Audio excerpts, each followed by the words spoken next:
los que están aquí están en clase y los que están en casa pues se ven el vídeo después. No emito en directo porque las tablets no dejan emitir en directo, por lo menos esta. Así que lo que hago por la tarde subo el vídeo y lo meteré en la Moodle, de forma que uno pues, puede entrar a la Moodle y ver la clase, o si oye, si uno se ha quedado con una duda o lo que sea, pues lo intenta, ¿vale? Parece que sí que está grabando. Bueno, pues nada, bienvenidos a Antropología. Esta asignatura, hay gente que ya hizo la presentación la semana pasada. Lo siento mucho, pero vamos a repetir un poco el esquema, porque es que hay alumnos que son nuevos y están un poco perdidos, ¿no? Lógicamente. Bueno, esta es una asignatura optativa y eso quiere decir, pues que, hombre, estáis en un curso muy exigente, que es segundo de bachillerato, y lógicamente yo no voy a meter presión para que dediquéis mucho tiempo a la antropología, ni vamos a hacer exámenes, sino que yo lo que le planteé ya a los compañeros la semana pasada fue que haremos, vamos a llamarlo pequeñas tareas, que hay que exponer aquí en clase. Si hay tiempo, intentaremos que esas tareas se trabajen en la clase, es decir, prácticamente no llevarse nada para casa, esa es la idea, hacerlo en clase si es posible. Hombre, si uno va a hacer una presentación con 4 imágenes y la quiere hacer en su casa, porque la haga en su casa, la hará mejor y más tranquilo, ¿no? Y la trae ya preparada. Pero digamos que básicamente las tareas se van a hacer aquí, o se va a dar tiempo para hacerlo. Y lo que yo les voy a pedir a ustedes es que me hagan 3 presentaciones, 3 pequeñas presentaciones, muy pequeñitas, durante el trimestre. Eso tienen una nota y ya está. No hay que preparar exámenes, no hay que estudiar y, hombre, se pretende que sea una asignatura de un ambiente más relajado que el resto, porque tienen la presión de segundo de bachillerato y de aprobado y eso. ¿Les parece a ustedes bien? Vale, pues entonces ahí estamos de acuerdo. Muy bien, ¿qué tienen que hacer ustedes? Pues yo tengo un blog y ahí tengo un libro que es el que vamos a seguir en cierta manera. No nos vamos a leer el libro completo, pero sí estaría bien que ustedes se descargaran el libro en casa, ¿no? ¿Perdón? No deja descargarlo. Bueno, a lo mejor hay problemas con el enlace, yo ahora mismo no lo voy a solucionar, pero les digo dónde lo voy a poner. Esta tarde le dedico un rato a ver si lo puedo solucionar. Primer paso, ¿a qué página me dirijo para descargarme el libro, no? Nosotros, por ejemplo, en geografía o en historia de España, de historia del arte, hay un apartado que es el temario, ¿no? Y te lo descarga los textos de los libros, te lo descarga. Pero aquí, cuando entro en el enlace, me da como para descargármelo y después me da error. Yo esta tarde lo intento revisar, pero el sitio lo voy a dejar en el mismo sitio, con lo cual para ellos les da igual porque tienen que visitar el mismo sitio. Intentaré corregir el enlace, ¿vale? Muy bien, pues tengo un blog que la dirección es, pues bueno, mi nombre es Francisco Javier, pero me llama todo el mundo Kiko, así que el blog es Kiko con K, _medio, sociales, porque es la asignatura que imparto, y después el blog es de Blogger, con lo cual el dominio es blogspot.com. Pues ponen eso ustedes en la barra de navegación en internet, Kiko-medio sociales, Kiko-medio sociales.blogspot.com. Claro, yo imparto varias materias y ustedes, los que están aquí, pues solamente ahora mismo les interesa antropología. ¿Qué pueden hacer? Pues en el menú de la derecha van a etiquetas. Claro, antropología ahora mismo es una etiqueta que no le sirve de nada porque tenemos que hay una entrada. Bueno, si miran las últimas entradas, buscan antropología, bienvenidos al curso 2020-2021, pues entran ahí y pone, bueno, bienvenidos, durante el curso leeremos textos de la antropología cultural de Marvin Harris, pincha aquí para descargarlo. Este enlace, como dice Zaira, parece ser que no funciona bien. No, pero probablemente sea el enlace. Yo esta tarde lo renuevo, veo que el archivo está subido a internet, veo que funciona y ya a partir de mañana podrían ustedes descargárselo. Pues nada, yo me lo he descargado y lo tengo aquí.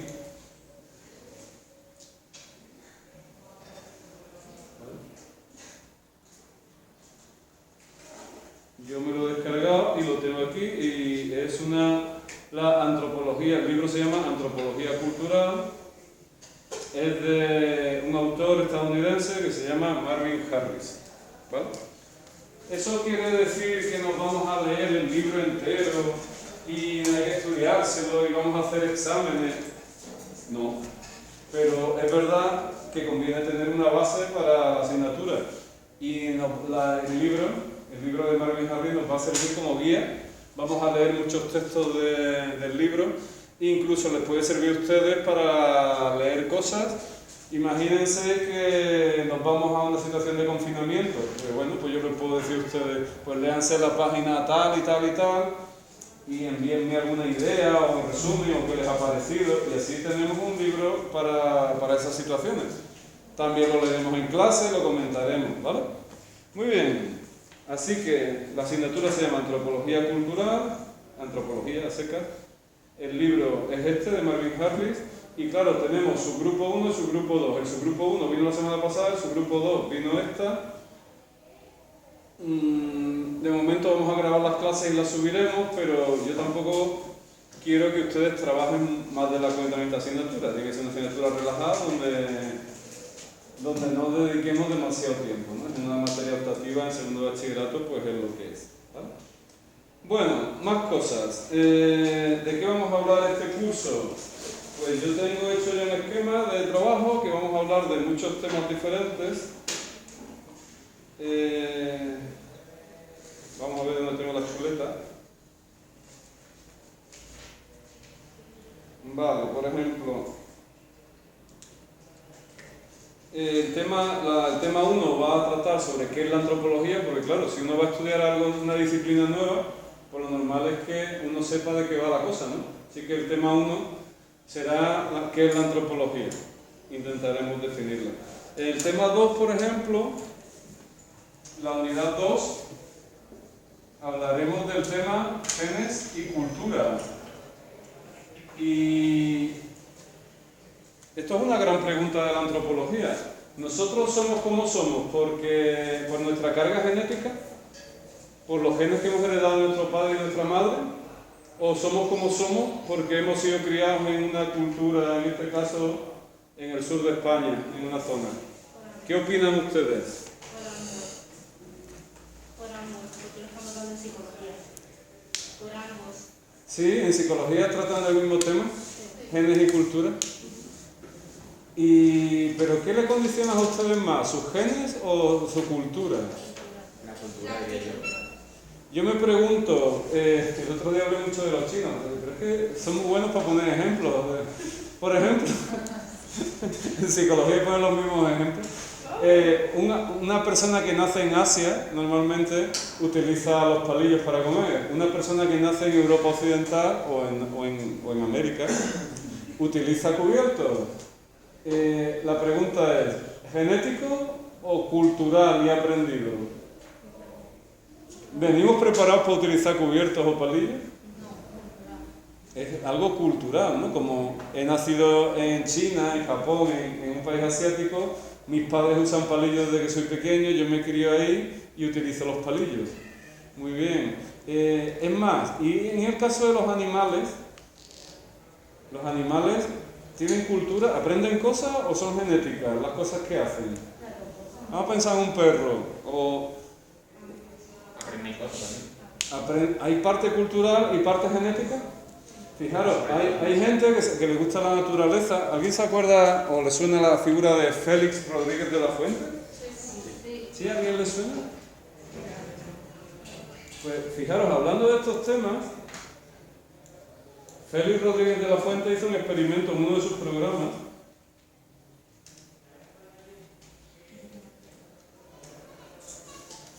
Bueno,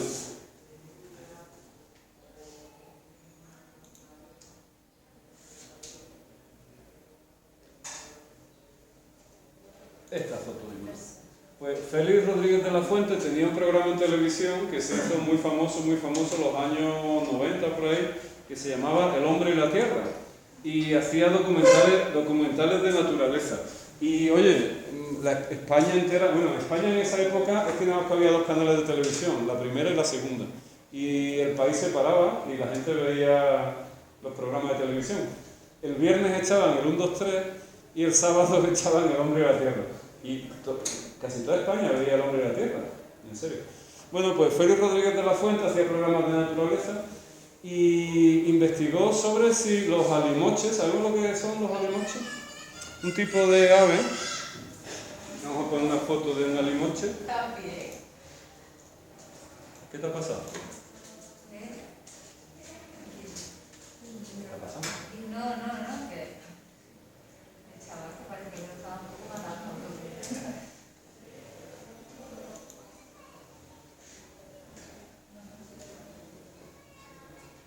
Bueno, pues aquí tenemos un alimoche. Bueno, este alimoche parece que es el alimoche canario. Bueno, resulta que el alimoche se comía huevos de otras aves, pero iba con una piedra, eran huevos muy duros, no los podía partir con el pico, y cogía una piedra y le tiraba la piedra al huevo hasta conseguir cascarlo, entonces se lo comía. Y Félix Rodríguez de la Fuente se pregunta, bueno, ¿esto está en la genética del alimoche? Es decir, ¿nacen así, con esa información ahí? ¿O es algo que aprenden porque los padres lo hacen? ¿Qué es lo que hizo? Pues cogió un alimoche que era digamos que, ¿cómo se llama un ave cuando es chiquitita? No me sale el término. Un polluelo. Y había sido criado en cautividad porque se había caído del nido o algo así. Y dice, bueno, pues si yo lo suelto, no había tenido, digamos, información cultural de sus padres, ¿no? Digamos que no tenía información de ningún tipo. Si lo suelta en la naturaleza y el alimoche cogía las piedras y cascaba los huevos, ¿qué quería decir eso? Digamos que era una información que desde no sé cuántos miles y miles de años los alimoches vienen haciendo eso y el alimoche lo hace por naturaleza, está en sus genes. Si no, como ese no había tenido contacto con los padres, no podía haber sido culturizado, ¿no? O formado en toda una cultura. ¿Qué hizo el alimoche? A ver, 50%. No, Cascarlo. O sea, no cascarlo. Sí, cascaba. Los cascaba. Con lo cual, demostró, por ejemplo, Félix Rodríguez de la Fuente en un programa, muestra que la genética ahí tenía más importancia que la cultura. Bueno, pero a nosotros si alguien reciente nace en Oriente, comerá con palillo. Sin duda. La cultura es muy poderosa, ¿no? Si a mí me cogen y un bebé... Bueno, vamos a pensar... Es que China da mucho juego, siempre. En los últimos años, muchos europeos han adoptado niñas chinas, ¿no? Fundamentalmente niñas, chicas chinas. No adoptan chicos chinos. Primera pregunta, ¿por qué será eso? ¿Por qué predominantemente chinas? Niñas, perdón. Segunda pregunta, esos niños son bebés, ¿no? Son un experimento cultural, por así decirlo, ¿no? Un bebé que yo lo cojo de aquí, China, me voy a España, pum, y lo suelto. Y lo crío en una sociedad española. ¿Cómo se comportará el niño? ¿Como un niño chino oriental o como un niño occidental? La primera pregunta, ¿por qué en la cultura china un niño sirve más para trabajar que una niña? Por lo tanto, cuando las familias tienen, por ejemplo, una pareja de niños y solo se pueden quedar uno, porque en China, por la sobrepoblación, tienen que quedarse solamente con un niño, si sale otra niña, la mandan como que la abandonan. Por eso en los internados chinos hay más niñas que niños. Niñas que niños y por lo tanto se adoptan más niñas que niños. Muy bien, ¿eso es genético o es cultural? ¿Los chinos están programados genéticamente para abandonar niñas? ¿O es la cultura china que predomina a los hijos, le da más valor que a las hijas? Es la cultura china, es una práctica cultural. Bueno, cogemos a la china hay que decir porque es chica, lo siento mucho, y la soltamos aquí. ¿Comerá con palillo o comerá con cubierto? Comerá con cubierto. ¿Hablará chino o hablará español? Hablará español. ¿Tendrá conocimientos de chino por haber nacido en China?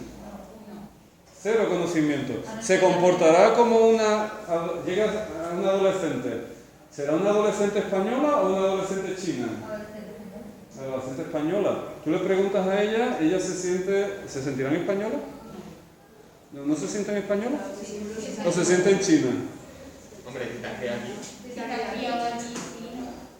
Bueno, es que el caso es la niña china, bebé chino, chica, que lo soltamos en España, lo criamos aquí. ¿Cómo se sentirá? ¿Española o china? Española, sin duda. O sea que la cultura es muy poderosa, ¿no? Nos forma una cosa que no somos conscientes a veces, pero es importante, la lengua. Si nazco en Pekín o si nazco en Sevilla, ¿qué lengua hablo? Cuesta mucho trabajo aprender una lengua, sin embargo la lengua materna la tenemos ahí desde chicos, la usamos con facilidad. Bueno, pues de eso hablaremos de genes y cultura. Si en sociología se han metido ahí, pues iremos rápido y ya está, pasamos a otro tema que nos resulte más interesante. Tema del infanticidio, preferencias de hombre sobre mujer, es un tema cultural. Podría ser lo mismo pero al revés, ¿no? Podría ser que decidieran hijas a hijos y dieran a los hijos en adopción. Claro, podría ser. Muy bien. Pero como en el fondo es una estrategia peligrosa, porque si tengo muchos niños y tengo pocas niñas, ¿qué me va a pasar en el futuro? Pues que se va a decrecer la población y por lo tanto no vas a tener suficiente población para que sustente el peso de los mayores que... Vamos al paso 1, tú me estás llegando al 5, paso 1. ¿Van a tener facilidad los jóvenes para encontrar pareja en China, en India y en estos países donde se producen estas prácticas? A ver si son gays. ¿Y eso es adaptarse al medio? No, en serio. ¿Van a tenerlo fácil los chicos para encontrar chicas parejas?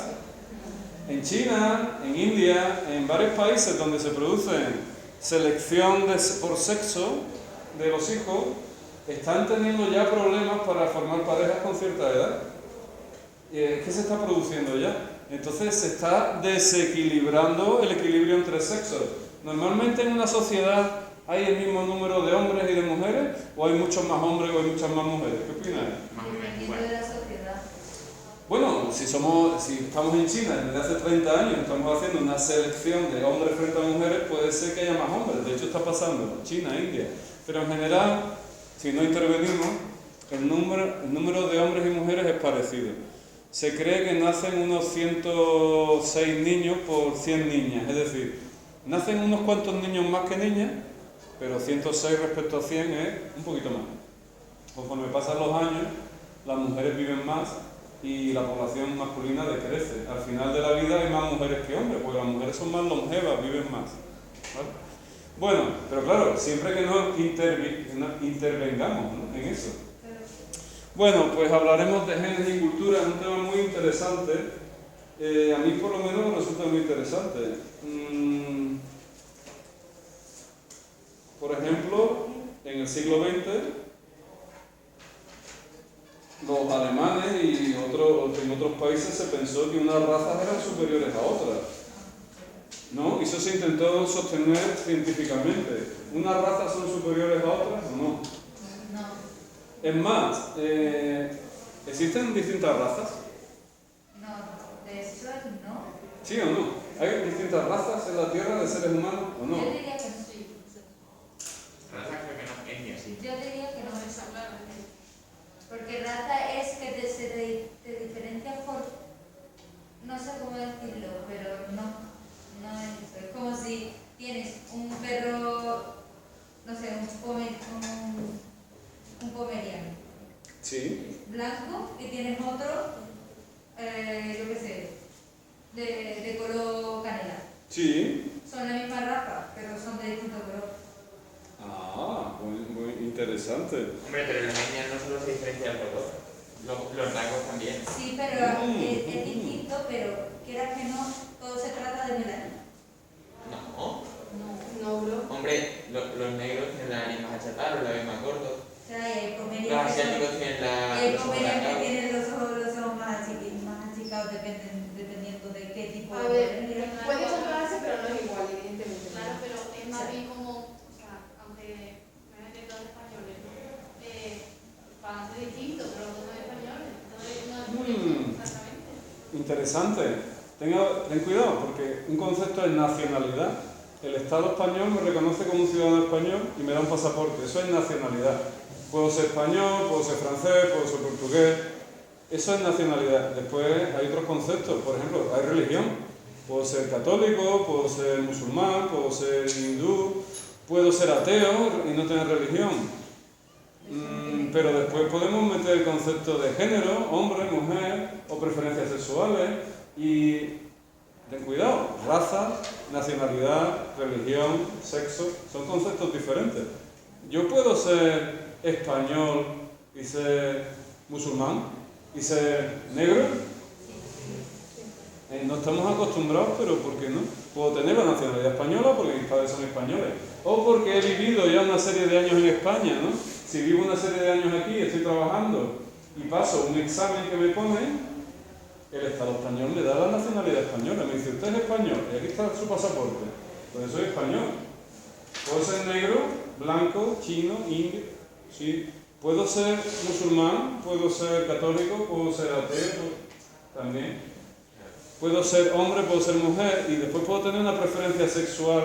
Puedo ser heterosexual, puedo ser homosexual. Y todo eso son cosas diferentes, ¿no? Lo que ya veremos que, desgraciadamente, la discriminación va sumando. Están discriminadas las personas de determinada raza, de determinado sexo, de determinadas preferencias sexuales. Sí, y desgraciadamente la discriminación, si me discriminan por ser negro, resulta que también me pueden discriminar por ser negro y por ser homosexual. Son cosas que van sumándose y esa persona cada vez está en una situación social peor. Exacto. La discriminación se suma y entonces cada vez es peor, ¿no? Es terrible. Es decir, si eres negro estás peor, pero si eres negro, eres homosexual estás peor. Y si eres negro, homosexual y... o por ejemplo, minusválido, puedo ir en silla de ruedas. Entonces, eso es fantástico. Eso es horrible. Bueno, otros temas de los que vamos a hablar, mira, lo tenía aquí, es la presión demográfica, trabajo infantil, aborto. Esto está relacionado con esto. Aborto, presión demográfica, control de la población, aborto, infanticidio. Las sociedades humanas a veces ven que crecer es peligroso para ellas, ¿no? Tener mucha población.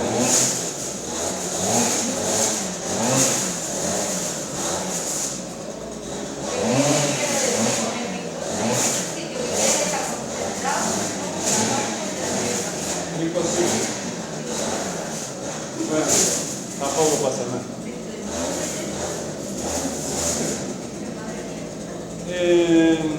Control de la población. Los chinos, preferencia de hijos frente a hijas. Bueno, eso es una selección, ¿no? Algunas sociedades, cuando ven que están creciendo mucho la población, intervienen, ¿no? ¿Cómo intervengo para que no me crezca mucho la población? Perdón. ¿Cómo intervengo? ¿Cómo controlo una población para que no crezca? Pues voy poniendo leyes que no. Voy poniendo leyes que no. Leyes que dificulten que la gente tenga hijos. Ley política del hijo único en China sería un gran ejemplo, ¿no? Los chinos en el año 60... Sí, da pena, pero es que da mucho juego China. En el año, creo que es 60, 59, hicieron un censo de población, no habían hecho un censo moderno nunca, y se dieron cuenta de que tenían 600 y pico de millones de habitantes, y muy jóvenes. Entonces, si son muy jóvenes, ¿quién tiene hijos? ¿La gente joven o la gente mayor? La gente joven tiene hijos. Si tengo 600 millones de habitantes y mucha gente joven, eso quiere decir que si tienen 2, 3, 4 hijos por familia, la población china iba a entrar en explosión demográfica. De hecho, ya estaban en explosión demográfica, pero no lo sabían. Entonces, cuando se dieron cuenta, en los años 60 dijeron, hay que hacer algo para poner límite a esto. Y crearon lo que ha comentado la compi, que es la política del hijo único. Solamente podías tener un hijo en China. Y tradicionalmente, pues las familias preferían el hijo a la mujer. Veremos un poco por qué es eso también. Si somos sociedades agrarias, agrícolas, y tenemos ganado, normalmente el chico o la chica es preferible para el trabajo en el campo. los chicos, tradicionalmente trabajo de más fuerza, tal. Y después también las chicas, cuando se casaban, se iban con la familia del novio y se iban a otra familia. Con lo cual, la familia tradicional china veía que criar una hija era una inversión que no salía a cuenta de la familia, porque la crío durante 18 años y a los 18 años se casa. He dicho 18 por ser políticamente correcto, probablemente menos. Pero durante 15 años gasta un montón de energía en criar a un niño y ahora se va con la familia del novio y trabaja y esfuerza para que la familia del novio vaya adelante y no la mía. Me resulta más interesante, ¿no?, tener hijos varones que me ayuden en las tareas agrícolas y que se queden aquí con el ganado, incluso cuando se casen la mujer venga y aumente la fuerza de trabajo del hogar, ¿vale? Entonces digamos que, hombre, no es que los chinos sean malísimos, sino que esas prácticas culturales suelen tener una razón de ser, ¿no? Y aquí en antropología pues investigaremos esas cosas. Trabajo infantil, de eso estamos hablando. Ahora decimos, está trabajando un niño, por Dios, eso es explotación. Hasta hace 3 días eso es así. Tradicionalmente los niños, ¿que han hecho siempre? Si había vaca, cuidar de las vacas; si había gallina, cuidar de las gallinas. Sí, en las sociedades agrícolas y ganaderas los niños han trabajado desde muy pequeños. Hombre, algunos niños van al cole y después por la tarde se dedicaban a esas tareas. Y a veces dejaban de ir al cole. ¿Cuándo? Cuando era la época de la cosecha, porque hacía falta mucha mano de obra. Zaira, ¿tú qué opinas? Hace 3 días, por ejemplo aquí en España, pero hay muchísimos sitios donde todavía hay niños que siguen trabajando, siendo niños a lo mejor con 7 años y no van a la escuela, no tienen derecho. ¿Aquí en España o en otros países? En otros países. En otros países. Muy En bien. España también hay niños Aquí que en trabajan. España también pasa que Pues- no está tan globalizada como en otros países. Muy bien. ¿Tú sabes lo que pone los pelos de punta? Que realmente la ONU no propone que cese el trabajo infantil en el mundo, sino que se reduzca para que esos niños puedan ir a la escuela. ¿Por qué? Porque se considera que el trabajo infantil es fundamental para mantener a su familia. Entonces no se propone acabemos con el trabajo infantil, porque es que entonces las familias pueden pasar hambre. Porque la familia, no es niños. Bueno, es que la familia ya trabaja, pero si tienen salarios muy bajos. Hombre, pero eso será en países subdesarrollados. Bueno, pero me dice, eso será en países subdesarrollados, pero si yo le echo un vistazo al mapa del mundo, ¿cuántos países hay ricos y cuántos países hay pobres? Es que medio mundo es subdesarrollado. Medio mundo no, el porcentaje es bastante mayor. Es que nosotros... Quitando Europa y Norteamérica, bueno, y Europa se salva un poco, ¿sabes? Pero tampoco te creas que es una cosa. Europa y Norteamérica. Si cogemos un mapa mundi y echamos un vistazo, hay unos 200 países en el mundo, aproximadamente, representados en Naciones Unidas, hay unos 200 países. Y tú me dices, bueno, eso será en países subdesarrollados. África, casi todas. Sudamérica, gran parte de Sudamérica. Está hablando de zonas. Centroamérica. Centroamérica es una zona de extrema pobreza. No sé si te acuerdas del proyecto de Guatemala, que se le da a los niños, ¿no?, que se colabora en la cena.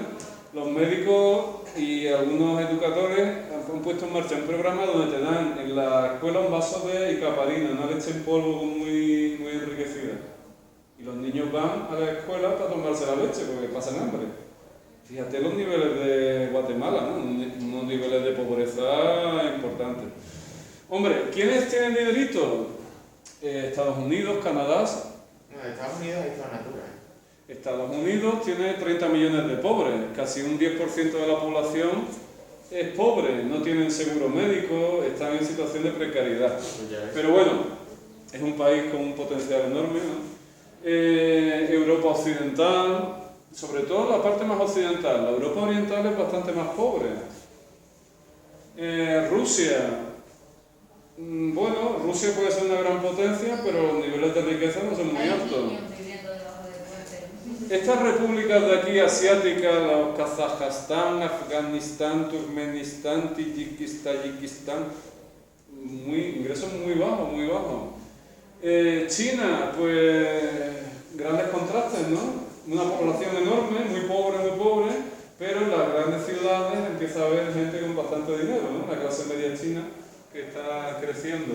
India, muy pobre, y Australia, rica. Entonces, cuando decimos, eso pasa en los países pobres, es que si lo pensamos un poco, la humanidad vive en países pobres.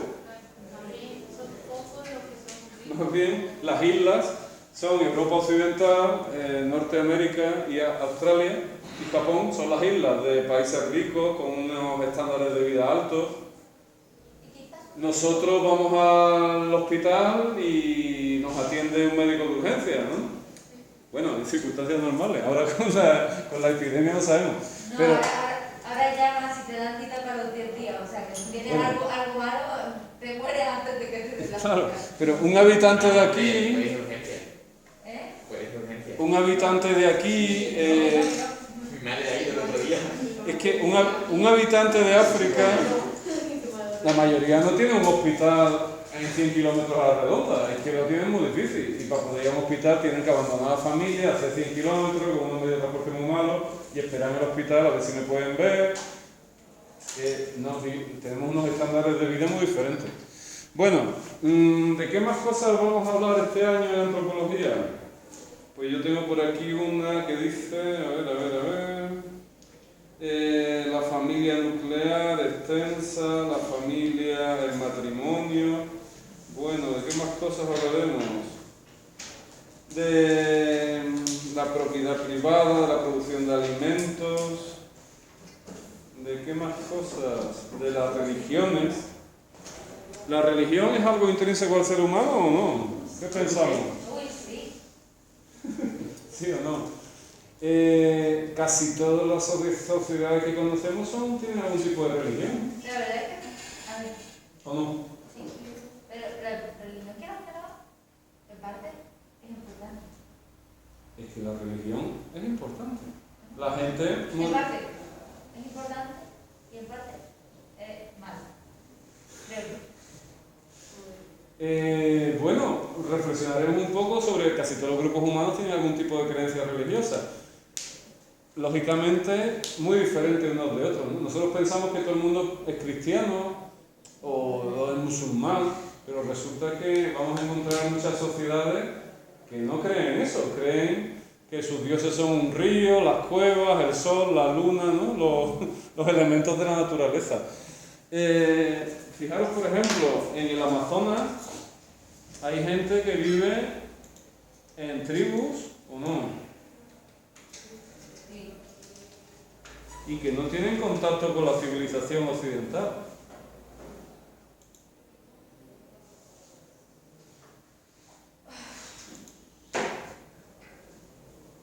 De hecho, en Brasil ha habido estos años un debate sobre si teníamos que entrar en contacto los occidentales con estas tribus o teníamos que dejarlas tranquilos. Y claro, hay que poner la balanza, ¿no? Cosas buenas, si entramos en contacto con ellos, cosas buenas, ¿vale? ¿Quién me dice, oye? Hombre, su esperanza de vida seguro que aumenta muchísimo. Bueno.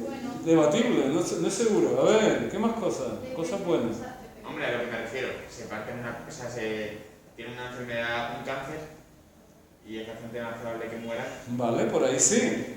Pero, ¿qué pasa con las infecciosas tipo coronavirus? ¿O qué pasa con la viruela? ¿Qué pasa con la gripe? Pero que Cuando los españoles llegamos a América en el siglo XV, Ya. la mayoría de los indígenas murieron de viruela, de todas las enfermedades contagiosas. La mayoría de la población cayó. Los españoles todos eran inmunes, ¿por qué? Porque o lo habían pasado, o sus padres lo habían pasado y ya tenían anticuerpos. Si no, hubieran muerto todos también. Por eso que lo que voy a decir que por un lado la que tiene todo el mundo, o sea, un cáncer, por ejemplo, pues claro, la esperanza de vida pues aumentaría, pero las infecciosas que dependen del lugar, pues Muy bien, cosas malas. O te partes una pierna bien partida y... Cojito para toda la vida. Claro. Muy bien, cosas malas de entrar en contacto con ellos. Básicamente, pues que nos cargamos toda la cultura que tienen detrás y lo globalizamos como a todo, a lo mejor. Pero probablemente Porque sí. no quieren que nos acerquemos a ellos, que también yo qué sé, nos podrían considerar perfectamente una amenaza, porque no hablan nuestra lengua, por mucho que digamos, no te vamos a hacer nada, lo mismo nos consideran una amenaza para estar en su territorio, ¿sabes? O sea, es que venimos aquí, como cuando venimos la primera vez, ¿sabes? El son de paz, pero nos matamos a la mitad, ¿sabes? Un poco. Y también nos violamos un poco también. Y las guerras todas con nosotros, pero che, eso de paz. Es como una isla que hay, no me acuerdo dónde, es en Asia, creo, que se han intentado acercar un montón de veces allá, pero ahora que había en la isla, pero los indígenas que viven allí matan a todo el que se acerca, entonces no pueden ir. Porque literalmente cada vez que van, les matan a todo el mundo que se acerca, porque son muy agresivos también. Interesante, a ver si consigue alguna información sobre el tema, es muy interesante. Un artículo de prensa o lo que sea, y lo vemos. Y si ellos se culturizan hacia nuestra rama de la cultura, probablemente no vivan en cazuelas, ¿sabes? En cazuelas, lo que se dice una cabañita. Probablemente vivan con su edificio y la selva toma por culo. Ha dicho una palabrota, ¿no? Eso está bonito. Eso no se puede decir. Bueno, pregunta. Entonces, ¿entramos en contacto con ellos o no? No. Mejor que no. Hombre, yo creo que habría que darles a elegir un poco. Déjales que se parte de la Es que no saben lo que están eligiendo. Esto es como Matrix. Dice, toma la pastillita esta o la otra. Pero, Ellos no saben qué están eligiendo. Hombre, de esta manera es un poco como tratarlos como... Bueno, pero es que la decisión no la tienen que tomar ellos, la tenemos que tomar nosotros. ¿Entramos en contacto con ellos o no? Yo les como, a ver, Zaira, ¿tú qué opinas? Pero ellos saben que nosotros estamos ahí. Algunos grupos sí tienen contacto y otros grupos a lo mejor no. Puede haber, ten en cuenta que estos grupos que normalmente viven de la caza y la recolección pueden ser grupos normalmente no muy numerosos. 25, 30, 40 y en el Amazonas es muy grande. En medio de la selva puede haber grupos que no hayan tenido contacto. Hombre, que vean pasar barcos, que vean pasar barcas, claro, aviones, pero que no tienen por qué tener contacto. Digo que hemos visto que la principal ventaja, por decirlo así, es los avances médicos. Pues como máximo daríamos eso, algún médico que si hay médicos que van a zonas del Amazonas a ayudar y a intentar pues, eso, cuidar a los que hay allí, pero ya está. No intentemos llevarnos a nuestro terreno, porque es una cultura que lleva sobreviviendo muchísimos años y ahora nosotros venir y cargárnosla. como lo intentan desde el gobierno sudamericano. Varios. Muy bien, otra pregunta. Digamos que nosotros tenemos una cultura, llamémosla española, del sur de España, o cristiano occidental, y ellos tienen otra cultura, ¿no? Sí. Lo ponemos en una balanza. ¿Hay una cultura que es mejor que otra? ¿O las dos son válidas? Las dos son formas distintas de vivir. ¿Las dos son válidas? ¿Hay unas culturas que son mejores que otras? Hombre, yo podría decir que sí. ¿Por qué son unas culturas mejores que otras? Una cultura esclavista se podría considerar que es peor que una cultura como la que vivimos hoy en día. Vale. En el mundo antiguo, No, me refiero, eso es un cambio muy grande, pero en el así mundo como pequeñas antiguo, cosas. los egipcios, Está los claro griegos, que- los romanos, los estudiamos con admiración, pero eran sociedades esclavistas, había esclavos y los seres humanos se compraban y se vendían y no había miramientos porque Claro. eran, digamos, objetos de compraventa. Hombre, lógicamente uno si tenía un esclavo tenía un bien preciado, ¿no? Si lo mataba, pues perdía el esclavo. La gente no quería matar a los esclavos a priori. Otra cosa es que tú pudieras hacerlo, ¿no? Legalmente lo pudieras hacer. Yo creo que todas las culturas tienen sus pros y sus contras. Ujú. Que ninguna es, como se dice, la óptima, ¿sabes? Es como que es verdad que algunas tienen más cosas malas que buenas, pero todas tienen sus pros y sus contras. Diría yo.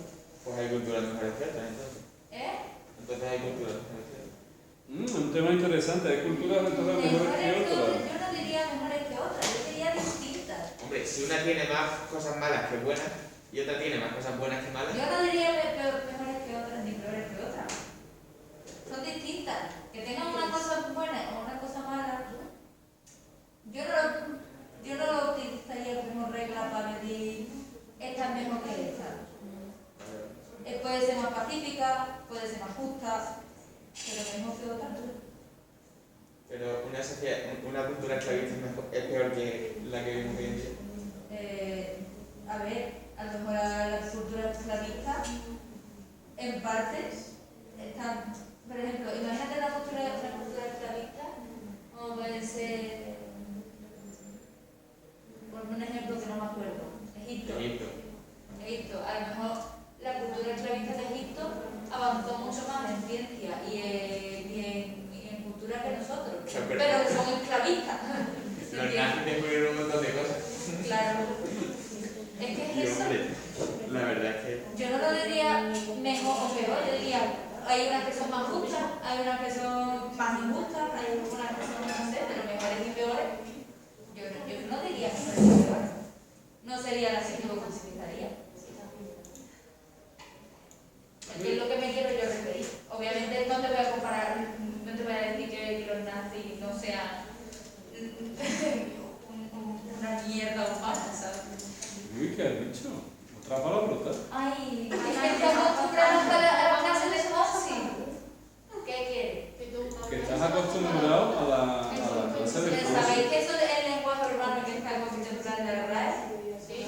Bueno, ¿y qué? hay Pero algunas conclusiones por si luego tienen que no el lenguaje que también hay que aprender a utilizar. Ya lo sé. Sí, pero aquí venimos a aprender un lenguaje formal, no coloquial.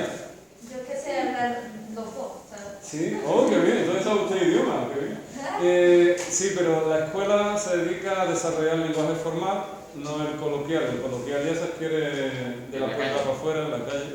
Y el formal es más difícil de adquirir que el coloquial, porque el coloquial no importa la variedad de términos, no importa la riqueza, pero en el formal tiene usted que emplear una terminología amplia, adecuada, apropiada. Y te digo una cosa, alguien dice 3 frases y tú las has clasificado ya culturalmente, sabiendo rápidamente lo que ha dicho.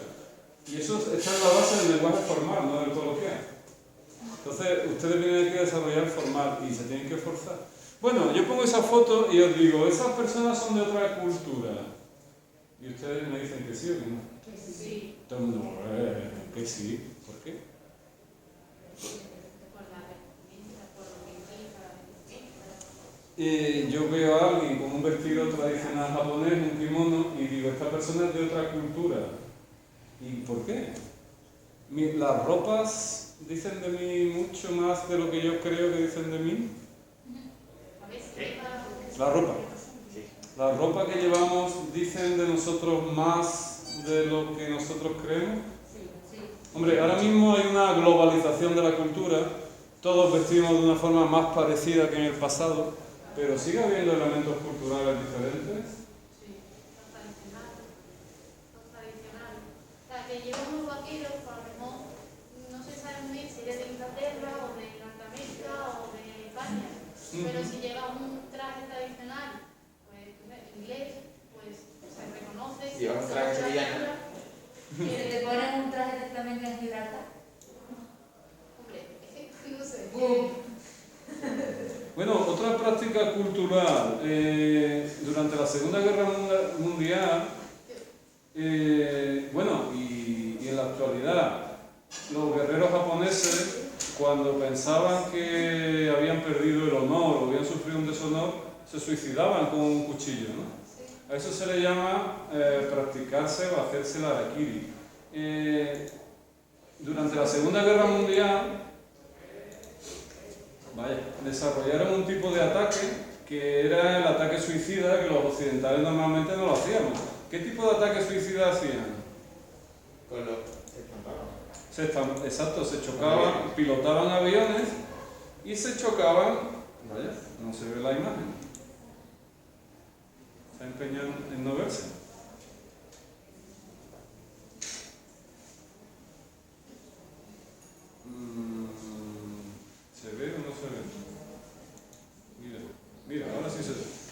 Muy bien, se practicaba el harakiri. En una sociedad donde el sentido del honor era muy alto, si uno se veía deshonrado, pues se suicidaba.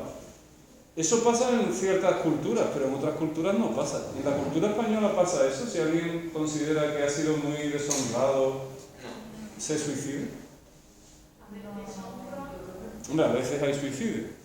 Sí, pero no es algo así. Pero no es por eso, por depresión, por temas mentales, no por decir, oh, he perdido el honor. Me refiero que a lo mejor, normalmente no, pero hay personas que el concepto de honra y deshonra, pues es también personal. Hay cosas que tú crees que vas a perder la deshonra por hacerlo. Entonces, pues, pueden llegar a suicidarse si ven que no tienen otra salida que no sea esto. Muy bien, ¿usted qué opina? Que, o sea, sobre todo los países asiáticos, tipo China y Japón, no me acuerdo cómo se llama este sistema de gobierno, pero todo es del Estado y tú no tienes nada. Entonces, como tú no tienes ni tu casa ni nada, porque cuando mueras no te pasará a tu familia porque es del Estado y no tuya, sigue sobre todo por el honor, por la persona que tú eres, por tu título. Interesante, la verdad que la unión con el tema económico puede ser interesante. Lo que pasa es que, fíjate, esto es una práctica muy común en Japón. Y Japón, por ejemplo, tiene un sistema económico capitalista como el nuestro, ¿no? China no, pero bueno, China es discutible qué sistema económico tiene. Pero esto es una práctica muy japonesa. Es una práctica cultural, ¿no? Cuando alguien considera que ha perdido el honor, pues coge y se suicida. Pasaba también en el mundo antiguo, en el Imperio Romano. No sé si habéis visto una comedia muy graciosa que se llama Justo antes de Cristo. ¿Tú la sigues? Pues el protagonista es uno que cada vez que lo ve la madre le dice, ¿pero tú cómo te vas a suicidar? Porque ha cometido, digamos que ha cometido, no sé qué tipo de errores cometió al principio de la serie, pero claro, la madre le dice, mira hijo, tú lo que tienes que hacer es suicidarte, ya está. Como dice, déjate de tonterías porque no te mata. Es un poco esta mentalidad, ¿no? Era esto, que era una familia patricia, claro, que los patricios si el honor fuera o te desterraban o te suicidabas. Y la familia recuperaba el honor si te suicidabas. Si te desterraban, no, porque esa deshonra seguía vagando, por decirlo así, por otro territorio. Claro. La maldición.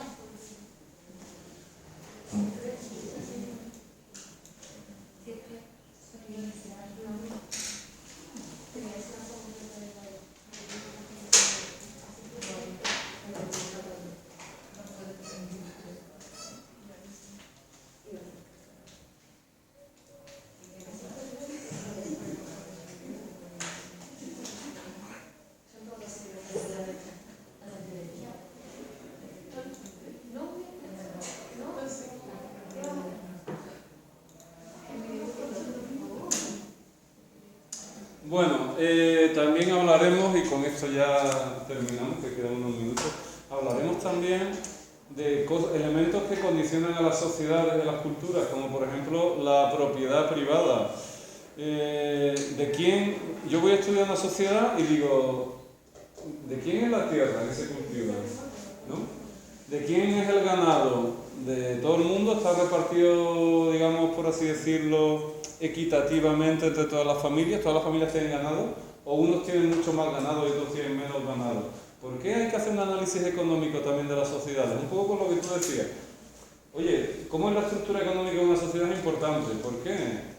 Si una familia tiene mucho ganado y otras familias tienen muy poco ganado, ¿qué pasa? Porque probablemente uno se le vaya a robar el ganado a la otra. Bueno, hay desigualdades sociales, ¿no? Y eso se debe reflejarse en la sociedad. En las sociedades de cazadores y recolectores, si alguien caza una pieza, ¿se la come él o la pone al servicio de la tribu? No se comen lo que cazan, sino que la ponen al servicio de la tribu. Y es curioso, porque veremos una tradición cultural, que cuando alguien caza una pieza muy importante en algunas tribus, los que están a su alrededor le quitan importancia y se ríen de él. ¿Sabes por qué?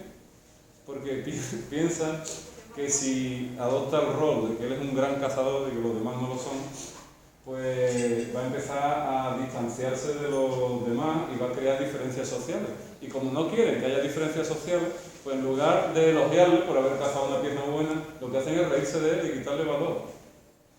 Ellos son conscientes de que el hecho de que todos se vean más o menos iguales, que tú caces, has cazado hoy mucho, bueno, pero eso va tanto para tu familia como para todas las demás. Entonces, es una práctica equitativa. Claro, en grupos pequeños se pueden hacer este tipo de cosas. Hoy en día en nuestra sociedad se podrían hacer cosas así. Vivimos en sociedades muy complejas, unos se dedican a la agricultura, otros a la ganadería, otros se dedican a esto, otros a lo otro, y eso ya no tiene sentido hoy en día. Nuestras sociedades dependen de qué? Pues del dinero y de conseguir dinero, y unos se dedican a una cosa y otros se especializan en otra. ¿Eso condiciona cómo nos comportamos o no? Sí. Condiciona mucho. De hecho, Marvin Harris, el autor del libro, piensa que el análisis económico de una sociedad es de los más importantes que hay que hacer. ¿Quién produce la comida? ¿Cómo se distribuye la comida? ¿A dónde va a parar? ¿Qué grupos sociales dominan unos grupos sociales u otros? ¿Hay jefes en la tribu? ¿Hay chamanes? ¿Hay gente? ¿Es importante eso o no? Sí. Muy bien. Bueno, pues hasta aquí hemos llegado. ¿Qué tal? ¿Cómo llevas el comienzo de curso? ¿Bien? El viernes nos volvemos a ver, empezaremos con la unidad 1, que es la antropología. Leeremos un poco el libro de Marvin Harris y de ahí saldrán ya algunas ideas para hacer el primer mini trabajito. Si dejaremos un rato para hacerlo en clase, que no, pues yo durante el trimestre le propongo muchas ideas y ustedes eligen 3 y pues hacen el mini trabajito, que puede ser una idea que ustedes redactan en su cuaderno y ya está, salen aquí y se la exponen al resto de la clase. Punto. ¿Que quieren poner unas imágenes? Pues muy bien. ¿Que quieren hacer una presentación? Pues también muy bien, pero no es necesario. No puede salir aquí. Bueno, pues mi actividad sobre esta idea es la siguiente. Yo pienso que en tal sitio pasa esto, por esto, y poco más. Y se abre un debate. Tiene una nota la mini actividad y punto. ¿Vale? Pues nada. Que sean ustedes felices. Nos vemos el viernes.